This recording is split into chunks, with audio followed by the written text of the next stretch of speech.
विधि 22 साल की नवयुवती थी जिसका अपनी दादी के अलावा दुनिया में कोई नहीं था। अचानक एक दिन दादी की मौत हो गई। विधि अब दुनिया में बिल्कुल अकेली रह गई थी। उसके बॉयफ्रेंड सनी के अलावा अब उसका इस दुनिया में कोई सहारा नहीं था। एक दिन विधि दादी की अलमारी खोलती है जिसमें उसे एक पुरानी बैंक की पासबुक और लॉकर की चाबी मिलती है। विधि बहुत हैरान हो जाती है। वह जानती थी दादी कितनी मुश्किलों से घर चला रही थी। फिर ऐसे में उनके पास से मिली ये लॉकर की चाबी देखकर विधि के मन में सवालों की झड़ी लग गई थी। ऐसा क्या है उस लॉकर में जिसके बारे में दादी ने उसे आज तक नहीं बताया? सवाल बहुत सारे थे जिनका जवाब ढूंढना था। दादी की डेथ सर्टिफिकेट लेकर जब वो बैंक पहुंची तो उसे दादी की लॉकर का एक्सेस मिल गया। उत्सुकतावश उसने लॉकर खोला तो उसमें सिर्फ उसे कुछ कागज दिखाई दिए। विधि कागज लेकर घर लौट आई। उन कागजों के मुताबिक मंथनपुर में एक बड़ी हवेली दादी के नाम थी। इतनी बड़ी हवेली है दादी के पास और हम सालों से इस 2 कमरे के किराए के मकान में जी रहे हैं। ऐसा क्यों किया दादी ने? खैर जो भी बात हो, अब तो ये हवेली मेरी है। मैं कल ही मंथनपुर के लिए निकलती हूँ। अगले ही दिन वो मंथनपुर के लिए निकल गई थी। बड़ी अजीबोगरीब सी जगह थी ये। मेन रोड से हवेली की तरफ जाने वाली सड़क बिल्कुल सुनसान थी। गाड़ी तो क्या, पैदल चलता हुआ भी कोई इंसान नहीं दिख रहा था। सड़क पर गहरा सन्नाटा पसरा हुआ था। सड़क के दोनों तरफ घने ऊंचे पेड़ लगे थे। इतने पेड़ पौधे होने पर भी वहां किसी भी पक्षी का कलरव नहीं था। कोई जानवर नहीं। धीरे धीरे अंधेरा हो रहा था। सड़क किनारे लगे घने पेड़ अब जंगल की तरह दिखाई पड़ रहे थे। सड़क पर फैली खामोशी अब विधि को डरा रही थी। कुछ ही देर में वो पैदल चलते हुए हवेली तक पहुंच गई थी। हवेली काफी पुरानी दिखाई पड़ रही थी। ऐसा लगता था कि सालों से वहां किसी ने पैर ही नहीं रखा। हवेली के 500 मीटर के दायरे में गिने चुने ही मकान थे और जो थे वो भी खाली पड़े हुए थे। विधि के मन में कुछ अजीब सी उथल पुथल मची हुई थी। मेन गेट खोलकर वो हवेली के अंदर पहुंच गई। अंदर का नजारा देखकर वो दंग रह गई थी। पूरी हवेली जगमगा रही थी। अंदर महंगे फर्नीचर और सजावटी सामान देखकर विधि का मुंह खुला का खुला रह गया था। अरे वाह, ये हवेली तो बहुत वेल मेंटेन्ड है। लगता है यहाँ जरूर कोई रहता है। हेलो, कोई है? कोई है यहाँ? विधि पूरी हवेली में घूमकर वहां रहने वाले व्यक्ति को ढूंढ रही थी। ढूंढते ढूंढते वो हवेली के अंदर आकर देखने लगती है। तभी एक बूढ़ी औरत ना जाने कहां से विधि के सामने आ जाती है। बूढ़ी के चेहरे पर गहरी झुर्रियां थी और कमर झुकी हुई थी। काला लबादा पहने, आधा मुंह पल्लू में छिपाए, वो औरत बेहद डरावनी लग रही थी। आउच! डरा दिया आपने। क्यों आई हो यहाँ? लौट जाओ। मैं कहीं नहीं जाने वाली। ये मेरी हवेली है। बाय द वे, आप कौन? यहाँ कोई नहीं रह सकता। शैतान रहता है यहाँ। लौट जाओ। शैतान? Very funny. अच्छा, तो हवेली हड़पने के लिए ये स्टोरी बनाई है आपने? विधि कुछ कहने वाली होती है, तभी वो देखती है कि बूढ़ी औरत हवेली की ओर देखकर कुछ सकपका गई है और अपना चेहरा ढकते हुए वो अचानक ही अंधेरे में कहीं गायब हो जाती है। बड़ी अजीब औरत थी। कुछ स्ट्रेंज ही जगह है। विधि हवेली के अंदर आ जाती है और अपना फोन निकालकर सनी को कॉल लगाती है। हेलो सनी, तुम विश्वास नहीं करोगे, ये हवेली तो हमारी सोच से भी ज्यादा खूबसूरत है। तुम बस जल्दी यहाँ आ जाओ। हाँ, मैं आज रात को ही निकलता हूँ। सुबह मिलते हैं, बाय। अगले दिन सुबह सनी भी हवेली पहुंच गया था। अरे यार, कहाँ फंसा दिया विधि ने। अंदर जाने तक का रास्ता नहीं है। हर तरफ झाड़ियाँ, पेड़ पौधे। ऊपर से मुझे कहा कि मेरी सोच से भी ज्यादा खूबसूरत है हवेली माय फोर्ट। सनी बड़बड़ाता हुआ मेन गेट से अंदर जा रहा था। बाहर का कंपाउंड क्रॉस करने के बाद अब वो दरवाजे के सामने था। उसके नॉक करने से पहले ही दरवाजा खुद ब खुद खुल गया। सनी हैरान रह गया था।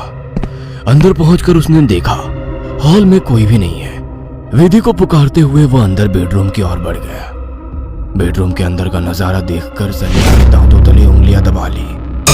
विधि अंदर बेड पर बैठी हुई थी। उसके लंबे बाल खुले हुए थे और उसके चेहरे को ढके हुए थे।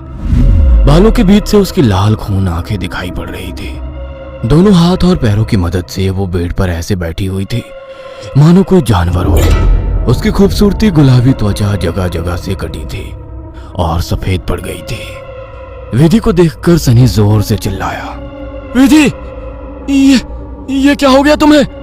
सनी की बात सुनकर विधि ने डरावने अंदाज में गर्दन टेढ़ी की। अब उसके चेहरे पर से कुछ बाल हट गए थे।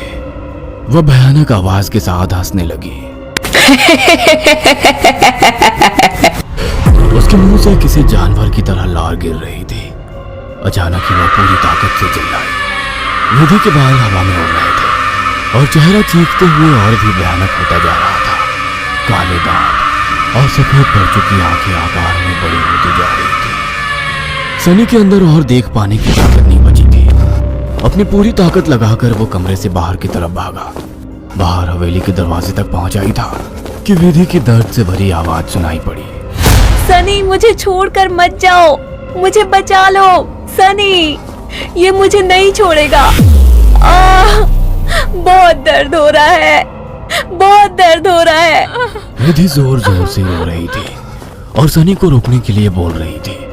विधि की ऐसी दर्द भरी आवाज सुनकर सनी तड़प उठा और दौड़कर उसके कमरे की तरफ वापस आ गया। ये सब क्या हो गया विधि? ये सब क्या हो गया? मैं क्या करूं, बोलो। बहुत भूख लगी है, तेरा खून पीना है। इतना कहकर विधि अजीब तरीके से मुस्कुराने लगती है और अपने हाथों और पैरों की मदद से जमीन पर रेंगते हुए सनी की ओर बढ़ती है। सनी बिजली सी तेजी दिखाकर कमरे से बाहर निकल आता है और कमरे का दरवाजा बाहर से बंद कर देता है। सनी की कुछ समझ नहीं आ रहा था। वह विधि की मदद करना चाहता था। उसे ऐसी हालत में छोड़ना उसे मौत के मुंह में धकेलने जैसा था। वह बाहर जाकर मदद मांगने का निर्णय लेता है और तुरंत बाहर निकल आता है। हवेली के अंदर दूर दूर तक केवल सन्नाटा छाया हुआ था। अंदर से रह रहकर विधि की दर्द भरी चीखें सुनाई दे रही थी। मदद की उम्मीद में सनी दौड़ते हुए आगे भागे जा रहा था। तभी उसकी नजर एक चर्च पर पड़ी। चर्च काफी जर्जर हालत में था। सनी इधर उधर देखता हुआ अंदर पहुंच गया। दोनों हाथ आपस में बांधकर वो फूट फूट कर रो रहा था। Please God help me, please. कहाँ जाऊं मैं? किससे मदद मांगू? प्लीज। कोई प्रॉब्लम है क्या? मुझे बता सकते हो? फादर की बात सुनकर सनी सारी बातें फादर को बता देता है। परेशान मत हो डियर, मैं तुम्हें हॉली वाटर दे रहा हूं। जाकर अपनी गर्लफ्रेंड के ऊपर छिड़क देना। God bless. Sunny holy water लेकर हवेली लौट आया था। उसने विधि के रूम का दरवाजा खोला तो वो दीवारों पर चल रही थी। उसके मुंह से खून बह रहा था और वो जोर जोर से हंस रही थी। दरवाजा खुला देख उसने टेढ़ी सी नजर से सनी को देखा और दीवार से नीचे कूदकर उसकी ओर बढ़ने लगी। सही समय पर सनी ने हॉलिव के ऊपर छिड़क दिया। एक जोरदार चीख के साथ दूर जा गिरी और एक काला सा साया कमरे से बाहर की तरफ जाता हुआ दिखाई दिया। विधि, वो चला गया। तुम ठीक हो? हाँ, वो चला गया, लेकिन अब वो अकेला नहीं आएगा। वो बुढ़िया सही कहती थी, ये घर नहीं शैतान का बसेरा है। यहाँ एक नहीं 5 शैतानी ताकत है। जल्दी चलो विधि, हम यहाँ से दूर निकल जाएंगे। सनी विधि को सहारा देकर ले जाने लगता है। तभी विधि की आंखें पलट जाती है और वो सनी को दूर धकेल देती है। सनी जाकर दीवार में टकरा जाता है। तभी फादर वहां आ जाते हैं। मैं जानता था यहाँ एक नहीं बल्कि कई शैतान हैं जो तुम्हें नुकसान पहुंचाने की कोशिश जरूर करेंगे। तुम्हारी दोस्त पोजेस्ड है, यह आसानी से उसका शरीर नहीं छोड़ेंगे। मुझे ही कुछ करना होगा। फादर हॉली वाटर को विधि पर छिड़कते हैं जिससे कुछ पल के लिए शैतान कमजोर हो जाता है। उसी समय वे दोनों उसे बेड से बांध देते हैं। उसके बाद फादर प्रेयर बोलने लगते हैं और वाटर की कुछ बूंदें उसके ऊपर गिराने लगते हैं। विधि पूरी ताकत लगाकर चीख रही थी। फिर कुछ देर बाद अचानक उसने चीखना बंद कर दिया। भयंकर सी आवाज में उसने कहा, ये मेरा शिकार है, तुझे क्या लगता है इसे बचा लेगा? इसके बाद विधि ने झटके से अपने दोनों हाथों पर बंधी रस्सी को खींचकर तोड़ दिया और अपने हाथों और पैरों को उल्टी दिशा में मोड़ने लगी। कट कट की आवाज के साथ उसकी हड्डियों के टूटने की आवाज आ रही थी। विधि की दिल को चीरती चीखों को सुनकर सनी की आंखों से भी आंसू बह रहे थे। फादर ने वाटर छिड़कते हुए विधि के चारों ओर एक गोला बना दिया। अब वो उस गोले से बाहर नहीं आ पा रही थी। फादर लगातार प्रेयर कर रहे थे अचानक कड़ाक की आवाज आई और विधि की गर्दन पीछे की तरफ घूम गई। विधि का शरीर निढाल होकर जमीन पर गिर गया। सनी पागलों की तरह विधि विधि चिल्ला रहा था। फादर के लिए इस समय सनी की जान बचाना जरूरी था, इसलिए वे उसे घसीटते हुए हवेली से बाहर ले आए और दरवाजे पर वाटर छिड़क कर वहां से बाहर आ गए। सनी अभी भी जमीन पर सिर टिकाकर फूट फूट कर रो रहा था और फादर की आंखों में विधि को ना बचा पाने की तकलीफ साफ दिखाई दे रही थी।